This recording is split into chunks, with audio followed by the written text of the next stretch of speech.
Anatomical Principles of Endoscopic Sinus Surgery, a step by step approach by Renuka Bradoo. The lateral nasal wall.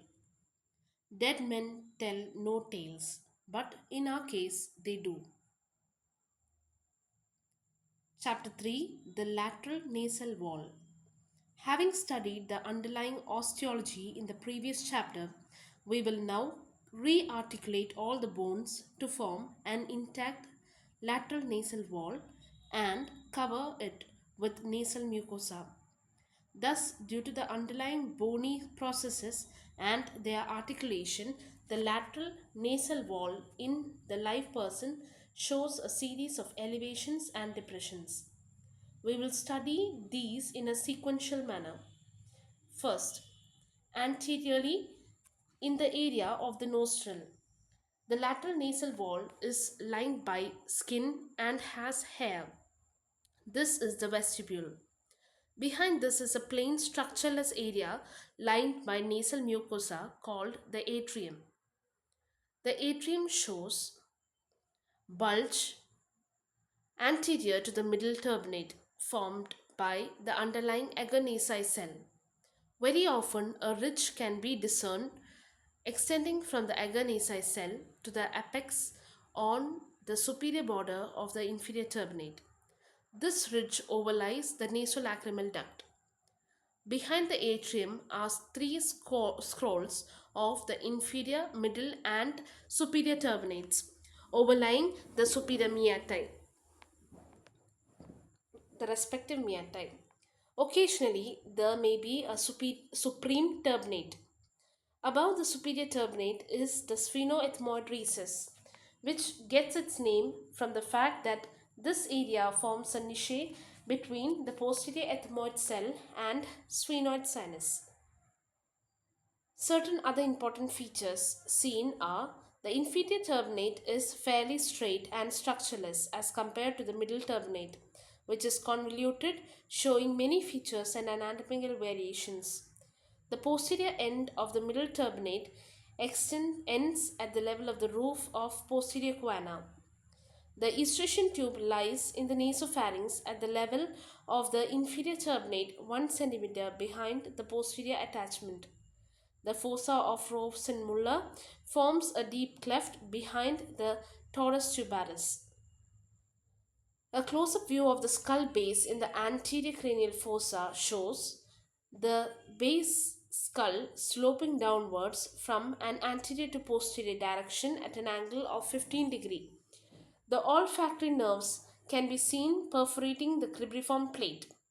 The frontal sinus is seen between the two tables of the frontal bone. Anterior inferior to the frontal sinus is the thickened frontal beak. The pituitary gland lies posterior superior to the sphenoid sinus. The relationship of the pituitary and optic nerves to the sphenoid sinus is best seen in the well pneumatized cellar type of sphenoid sinus. One can also see that the anterior wall of the sphenoid is thicker inferiorly than superiorly. In this diagram, the previous diagram, we can see the vestibule, the frontal sinus, the agonizing cells, the inferior turbinate, middle turbinate, and superior turbinate. We can see the sphenoid sinus and eustachian opening. Here we can see the frontal sinus, olfactory nerves, pituitary, and sphenoid sinus. A close-up view of the skull base in the anterior cranial fossa. Next, we are seeing attachments of the middle turbinate to cribriform plate and frontonasal process of maxilla, to lamina pepracia, to perpendicular plate of palatine. So second one we are going to learn, the middle turbinate is convoluted structure bending in different planes similar to a dried leaf. It can be divided into three parts depending on its attachment and its orientation in the three-dimensional space. The anterior one-third is in the sagittal plane and is attached to the cribriform plate at the junction of the medial and lateral lamella. It also takes a small anterior attachment to the frontonasal process of maxilla. The middle one third lies in the coronal plane and is attached to lamina pepracia. It separates the anterior ethmoidal cells from the posterior ethmoidal cells. Since it stabilizes the middle turbinate, it is called the ground lamella of the basal lamella. The posterior third lies in the horizontal plane and is attached to the lamina pepracia and the perpendicular plate of palatine bone, extending up to the roof of the posterior guana. 3. A window is cut in the middle turbinate to view the relationship of the structures within the middle meatus. Most anteriorly is a curved ridge called the uncinate process. Behind this is the well pneumatized and most constant anterior ethmoidal cell, namely the ethmoid bulla. These structures are separated by a semilunar groove called the hiatus semilunaris. The hiatus semilunaris is a two-dimensional and into a three-dimensional space called infundibulum. The uncinate process, the bulla, and the intervening infundibulum form the key area or the osteomeatal unit into which the frontal, the maxillary, and the anterior ethmoidal sinuses drain. Here we can see the osteomeatal unit. We can see the uncinate process, superior turbinate, inferior turbinate, middle turbinate, hiatus semilunaris, bulla ethmoidalis, frontal sinus, and sphenoid sinus. Now this is the coronal and axial sections through the osteomeatal unit shows the relationship between its components. So we can see the middle turbinate, uncinate, and bulla. In the axial section of the middle osteomeatal complex, we can see the nasolacrimal duct, infundibulum, hiatus semilunaris, uncinate process, bulla, retrobullar recess, middle turbinate. This is the anterior attachment of the middle turbinate to the cribriform plate. Middle attachment, that is a ground lamella to lamina pepracia. Then third one is a posterior attachment to the perpendicular plate of palatine bone. An accessory ostium is seen in the hiatus semilunaris. So fourth one, the middle turbinate is trimmed. Its anterior, middle, and posterior attachments, which have been described earlier, are now obvious. The structures within the middle meatus are now seen more clearly. The uncinate process is sickle shaped. It has a vertical and a horizontal limb with an intermediate transitional part. The ethmoid bulla is usually a well pneumatized, most constant anterior ethmoidal cell. Rarely, 8% the bulla may be rudimentary or absent. It is separated posteriorly from the ground lamella of the middle turbinate by a recess called the retrobullar recess. Occasionally, the bulla does not extend up to the base of skull and is separated from it by the suprabullar recess. The suprabullar and retrobullar recesses together form a semilunar space above and behind the bulla called the sinus lateralis of Grunwald. So we can see the frontal beak, frontal recess, suprabullar recess, retrobullar recess, bulla, and uncinate process. So the supra and bullar and retrobullar recesses, one is the hiatus semilunaris inferioris and two is the hiatus semilunaris superioris. So this sinus opens into the middle meatus by a semilunar cleft which is opposite in orientation to the hiatus semilunaris and is called hiatus semilunaris superioris. Thus the hiatus semilunaris inferioris leads into the infundibulum and the hiatus semilunaris superioris leads into the sinus lateralis of Grunwald. The roof of the sinus lateralis is formed by the ethmoid fovea and its floor by the ethmoid bulla. It is limited posteriorly by the ground lamella of the middle turbinate, and anteriorly it opens into the frontal recess. Laterally it's the lamina pepracia, and medially is the middle turbinate. The hiatus semilunaris superioris is absent when the bulla is attached either to the base skull superiorly or to the ground lamella posteriorly. The 5. The infundibulum leads directly or indirectly into the frontal recess. The frontal recess has been subjected of debates due to the fact that it shows variations in anatomy and requires special skill to approach it surgically. The frontal recess is bounded anteriorly by the agar cell, which is considered to be the part of frontal recess. Therefore, the anterior wall of the frontal recess is formed by the anterior wall of agar cell. The posterior wall is formed by bulla ethmodalis. If there is a superior suprabullar recess, it will open into the posterior wall of the frontal recess. The lateral wall of the frontal recess is formed by the lamina pepraceae. The medial wall is formed by the middle turbinate. The superiorly, the frontal recess opens via the frontal ostium into the frontal sinus. Seen from above, the frontal sinus opening is funnel shaped and is placed at the posterior and medial end of the frontal floor of the frontal sinus. This funnel shaped region is called the frontal infundibulum. Thus, in sagittal section, cross section, the frontal infundibulum, frontal ostium, and frontal recess together form the hourglass figure. Thus, the frontal sinus lies far more anterior to the frontal recess when seen endoscopically. The upper end of the uncinate process lies within the frontal recess. It shows great variations in anatomy. It can extend up to the base skull, attached to the middle turbinate, may turn forwards to be attached to insertion of the middle turbinate, lie free in the middle meatus, and may be pneumatized. Most commonly, 80% it is attached to the lamina pepraceae in the form of a dome.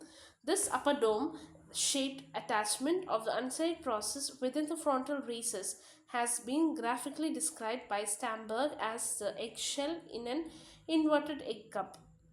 The recess which is enclosed within the dome is called the recessus terminalis. In this case, the frontal sinus opens medial to the uncinate process. The components and contents of the frontal recess are extremely variable. The agar cell may be small or large, single or multiple, and rarely absent. The bulla may be small or large, extending up to the skull base or stopping short at the suprabullar recess. The upper end of the attachment of the uncinate process has many variations as already described. So here we are seeing the frontal recess, and here we are seeing a close-up view of the frontal recess showing its boundaries and contents. Here we can see a schematic representation of the frontal recess. Note the hourglass configuration. Here we can see the frontal recess, frontal ostium. Then we can see the frontal sinus, agar cells, uncinate, bulla, etc. A blue probe inserted in the hiatus semilunaris cannot enter the frontal sinus as it is obstructed by the recessus terminalis. We can see the frontal sinus, agar bulla, uncinate, hiatus semilunaris, and middle turbinate. The anterior ethmoidal cells may migrate anterior superiorly into the frontal recess to produce different types of frontal cells, that is type 1, type 2, type 3 and type 4. Type 1, a single cell above the agar cell. Type 2, two or more cells above the agar cell. Type 3, a large cell extending well into the frontal sinus, mimicking the frontal sinus itself, that is frontal bulla. And type 4, an isolated loner cell separately within the frontal sinus.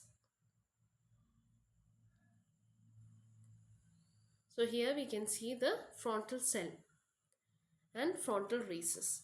Frontal recess showing type 1 frontal cell. This is the uncinate process is cut to reveal the infundibulum, 2 the maxillary ostium, 3 the accessory ostium, and 4 the infundibular cells. So in the diagram we can see the maxillary ostium, uncinate process, inferior turbinate, accessory ostium, and superior turbinate. The uncinate process is cut to expose the infundibulum. In the depths of the infundibulum, well hidden by the uncinate process, lies the opening of the maxillary sinus. The normal ostium of the maxillary sinus is usually ovoid and tunnel-like, having three dimensions. Conversely, the accessory ostium is easily seen, usually circular and has only two dimensions. The relations of the maxillary ostium are inferiorly is the inferior turbinate, 1 to 2 millimeter superiorly is the lamina pepracia and the orbit, posteriorly is the posterior fontanelle, 0.5 centimeter anteriorly lies the nasolacrimal duct. A close-up view of the normal and accessory maxillary ostia.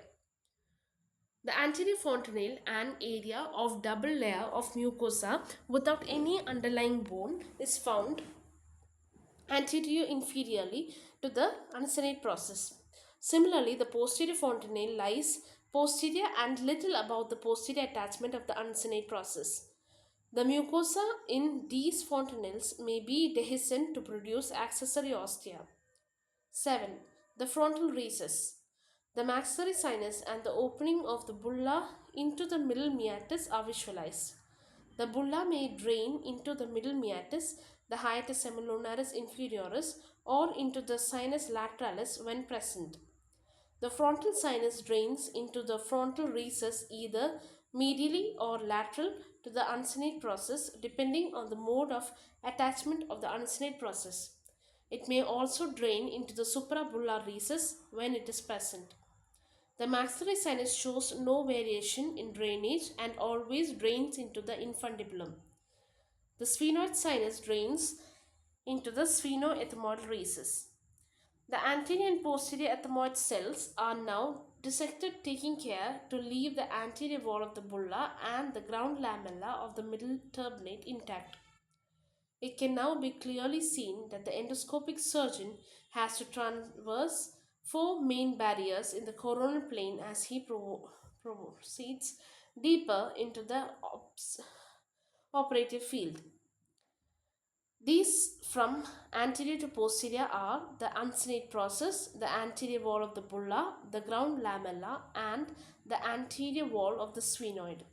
The surgeon may also encounter the ground lamella of the superior and, if present, the supreme turbinate if he dissects superior laterally. This is the drainage of the maxillary sinus given in black. In blue, there is bulla. In 3, that is frontal sinus, light brown. And 4, that is the sphenoid sinus in green.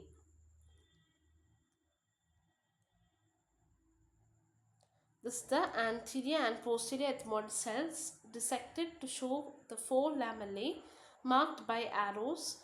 1 is the uncinate process in blue. 2 is the anterior wall of bulla in green. And 3 is the ground lamella in yellow. 4 is the anterior wall of sphenoid in black. 9. The sphenoid sinus ostium lies high on its anterior wall close to its roof.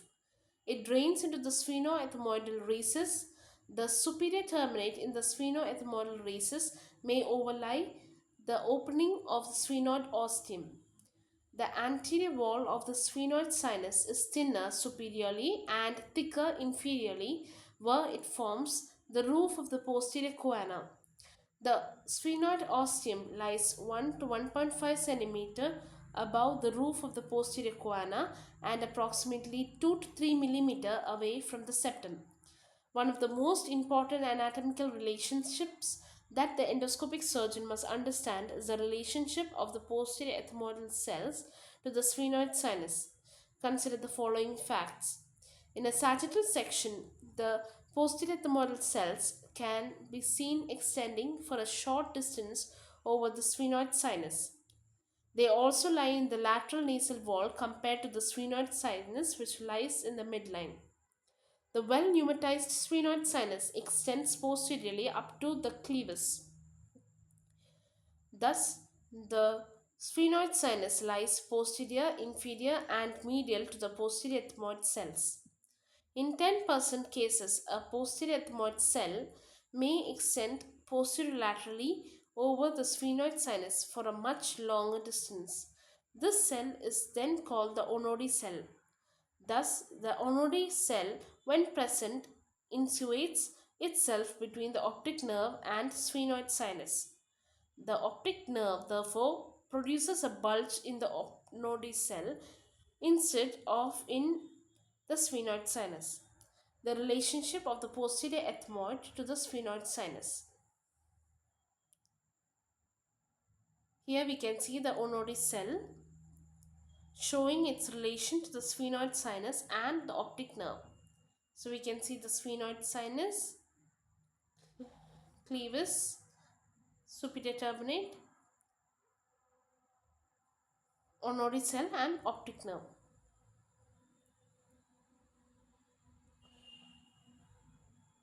Here we can see the relationship of the maxillary ostium to the lamina pepraceae. So we have the inferior turbinate, then Hayes's valve, maxillary ostium, lamina pepraceae, and sphenoid sinus. 10. The ethmoidal cells have been completely cleared to expose the lamina pepraceae, which appears yellow due to the underlying orbital fat. The maxillary ostium has been widened to gain a view of the inferior interior of the sinus. It can be seen that the lamina pepraceae and consequently the orbit is just 2 to 3 mm above the level of the maxillary ostium. The inferior turbinate has been trimmed. It overlies a smooth, fairly structureless inferior meatus. Although the inferior turbinate is fairly straight, its attachment shows a peak or apex approximately 1 cm behind its anterior end. The nasolacrimal duct. The nasolacrimal duct opens in the roof of the inferior meatus at the apex. It is guarded by a valve called the Hayes's valve. The canal for the nasolacrimal duct has been dissected. It lies approximately 5 mm anterior to the normal maxillary ostium. The nasolacrimal duct is split open to visualize the lacrimal sac, the duct, and the Hayes's valve. Here we can see the relationship of the maxillary ostium to the nasolacrimal duct. So here we see the blue wire, nasolacrimal duct, inferior turbinate, maxillary ostium, and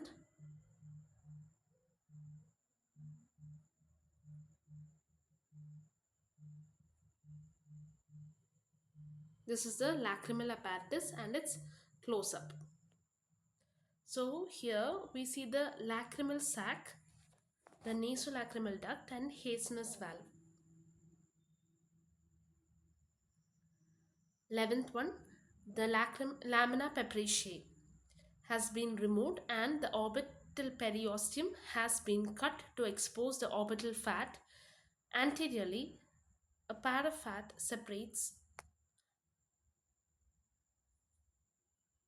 the vital structures of the orbit from the nose. However, posteriorly, the middle medial rectus is in close relation with the lamina pepraceae. Here we can see the orbital fat and medial rectus.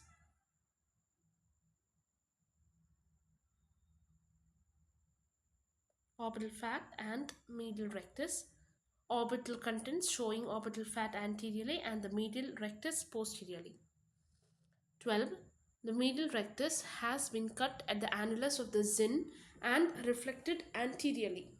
The intracornal compartment and the optic nerve has been seen. The sphenoid sinuses open widely by removing the intersphenoid septum. There are two bulges in the lateral wall. Superiorly is the bulge of the optic nerve. Inferiorly and posteriorly is the internal carotid artery. The groove between the two is the carotico-optic recess. So here in the diagram we can see the intracornal compartment of orbit. The medial rectus has been reflected anteriorly. So in the diagram we can see the medial rectus reflected anteriorly, orbital fat, pituitary gland, internal carotid artery. And again we have a close-up view. An extensive pneumatized sphenoid sinus may show a lateral recess due to pneumatization of the greater wing between the foramen rotundum and the Bradoo canal. In such a case, two additional bulges can be seen: the maxillary nerve inferior laterally and the Bradoo nerve inferior medially. The lateral wall of sphenoid sinus has been dissected to expose the siphon of the internal carotid artery and the optic nerve. The relationship of the internal carotid artery, the optic nerve and the pituitary gland to each other can be seen. This is the relationship of the optic nerve, pituitary and the internal carotid artery to each other. Again, we'll learn about the blood supply of the nose. So first artery is the anterior ethmoidal artery, branch of ophthalmic artery, which is branch of internal carotid artery, supplies the ethmoidal and frontal sinuses, roof of the nose, upper part of the lateral wall and septum. Posterior ethmoid artery, again branch of ophthalmic artery, branch of internal carotid artery, supplies the ethmoid and frontal sinuses, roof of the nose, upper part of lateral wall and septum. Then we have the sphenopalatine artery, which is a branch of maxillary artery, a branch of external carotid artery, supplies the mucous membrane, superior and middle meatus, concave and the septum. The greater palatine artery, branch of maxillary artery, branch of external carotid artery, posterior part of the lateral nasal wall as it descends in the greater palatine canal, anterior inferior end of the septum as it re-enters the nose through the incisive canal. 5. The superior labial artery, which is a branch of facial artery, which is a branch of external carotid artery, region of the vestibule of nose. Infraorbital artery, branch of maxillary artery, branch of external carotid artery, mucous membrane of the maxillary sinus. Posterior superior alveolar artery, branch of maxillary artery, branch of external carotid artery, mucous membrane of the maxillary sinus. Anterior superior alveolar artery, branch of maxillary artery, branch of external carotid artery, supplies the mucous membrane of maxillary sinus. Then we have the pharyngeal branch, which is again a branch of maxillary artery, branch of external carotid artery, supplies the sphenoid sinus. Then twigs from the internal carotid artery supplies the sphenoid sinus. So here we can see the important vessels encountered. One is the anterior ethmoidal artery, 2 is the posterior ethmoid artery, 3 is the sphenoid palatine artery, 4 is the septal branch of sphenopalatine artery. Anterior ethmoid artery. The anterior ethmoid artery is given off from the ophthalmic artery in the orbit. It enters the nose, traverses across the roof of the ethmoidal sinus in an anteromedial direction and then leaves the nose at the lateral lamella of the cribriform plate to enter the cranial cavity.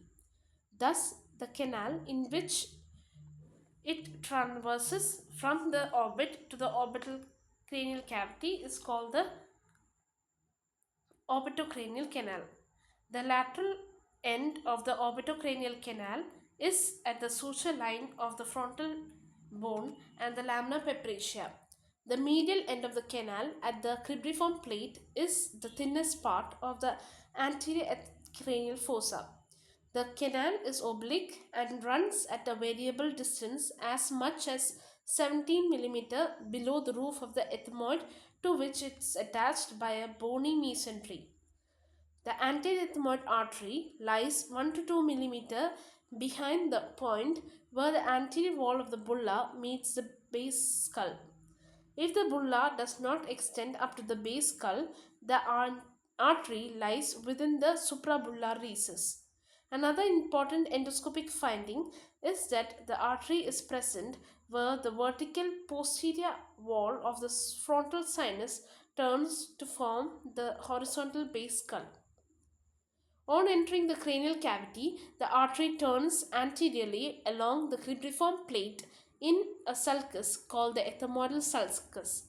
It gives off a meningeal branch and then re-enters the nasal cavity on either side of the crista galli, then passes in a groove along the inner surface of the nasal bone, supplying the upper part of the septum and the lateral nasal wall. It appears on the external surface of the nose through a notch between the nasal bone and the upper lateral cartilage. Posterior ethmoid artery.